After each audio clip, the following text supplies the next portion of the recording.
તમે થોડા મોટા છો, અમારા નાના નાના બચ્ચા હોય ને એમની વાર્તાઓ જુદી હોય, પણ તમને પણ ગમે તેવી વાર્તા આજે હું લઈને આવી છું.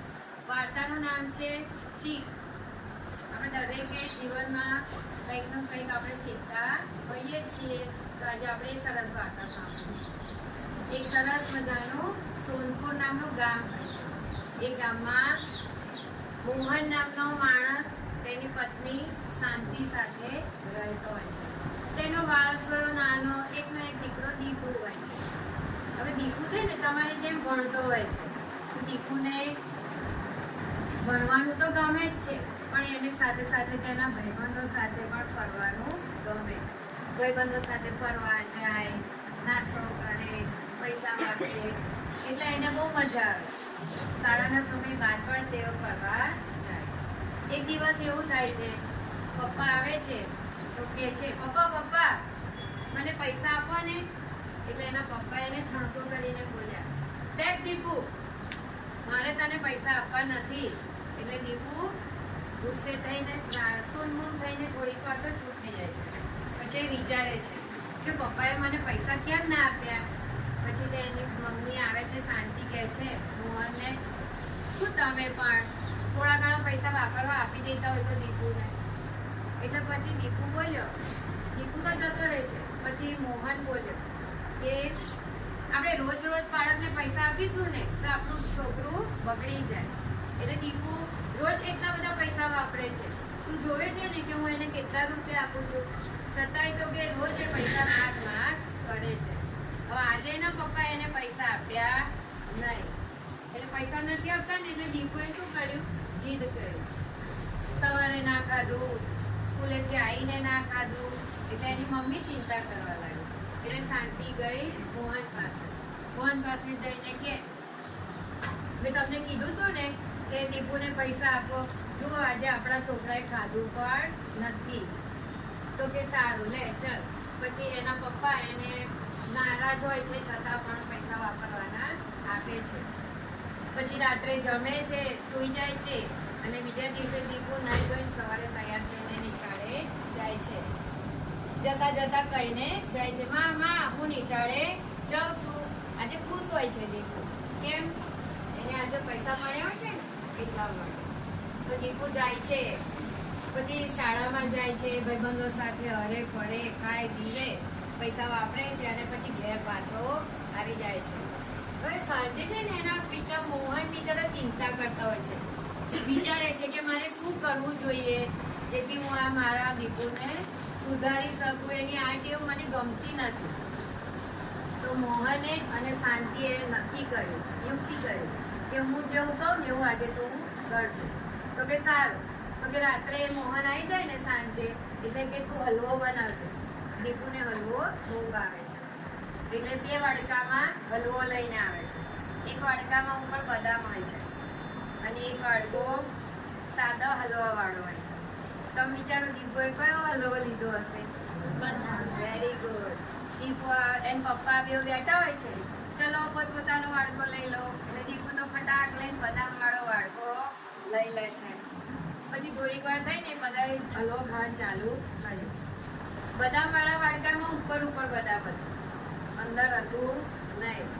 અને જે પપ્પાને વાડકો મળ્યો હતો ને એમાં અંદર બદામ હતું. એટલે જે પપ્પા ખાવાનું ચાલુ કરે છે એમ મોહનના વાડકામાંથી અંદરથી પણ બદામ નીકળે છે. એટલે દીપુ કે પપ્પા તમારા વાડકામાં તો ઉપર કશું જ નતું, પણ કે અંદર આટલી બધી બદામ છે. પછી એના પપ્પા હસે છે અને કશું બોલતા નથી. બીજો દિવસ થયો, ફરી એની માએ હલવો બનાવ્યો. 2 વાડકા હતા, એકમાં સાદો હલવો, એકમાં બદામ વાળો, પેલો બદામ વપરાયેલો હલવો. હવે આજે દીપુએ શું કર્યું? સાદો હલવો લીધો. એને કે અંદરથી તો બદામ નીકળવાની જ છે ને, એટલે આજે જે પપ્પાએ ખાધો એ વાડકો હું લઉં. એટલે એ સાદો હલવા વાળું વાડકો લે છે. તો એમાં કશું જ નીકળતું નથી. અને મોહનના વાડકામાં ઉપર પણ બદામ હોય છે અને અંદરથી પણ બદામ નીકળે છે. એટલે દીપુ છે ને થોડો નારાજ થઈ જાય છે. પછી પપ્પાને કહે છે, પપ્પા આવું કેમ? તમે તો ખાવ છો તો કે તમે તો ઉપર બદામ આવી હલવામાં અને અંદર પણ બદામ હોય.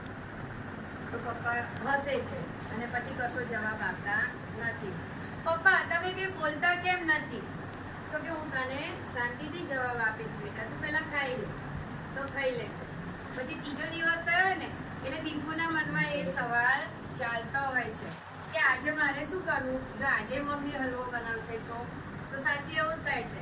ત્રીજા દિવસે પણ મમ્મીએ હલવો બનાવ્યો, 2 વાડકા આયા, પણ આજે દીપુએ શું કર્યું? એના પપ્પાને પૂછ્યું, પપ્પા હું કયો હલવો લઉં, કયો વાડકો લઉં?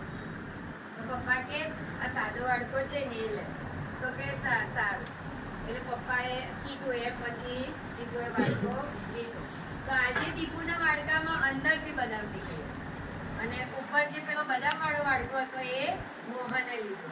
એટલે ત્યારે એના પપ્પા એને પૂછે છે દીપુ કે પપ્પા આજે અંદરથી કેમ બદામ નીકળી હલવામાં?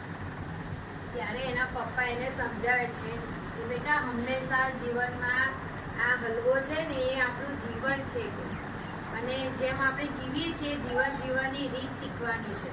કેમ કે હંમેશા આપણને જે સારું દેખાય ઉપરથી એ જ સારું હોતું નથી. અમુક વસ્તુ કેવી હોય, તમને તમારા માતા પિતા કહે ને તો તમને કડવી લાગે. મારા મમ્મી પપ્પા કહે છે મારે માનવું નથી, જીદ કરે બાળકો. એટલે જ્યારે દીપુને આ વાતની સમજ આવી ને કે ના મારા માતા પિતા જે કહેશે એ મારા સારા માટે હશે, ત્યારથી દીપુ છે ને બહુ જ બદલાઈ જાય છે.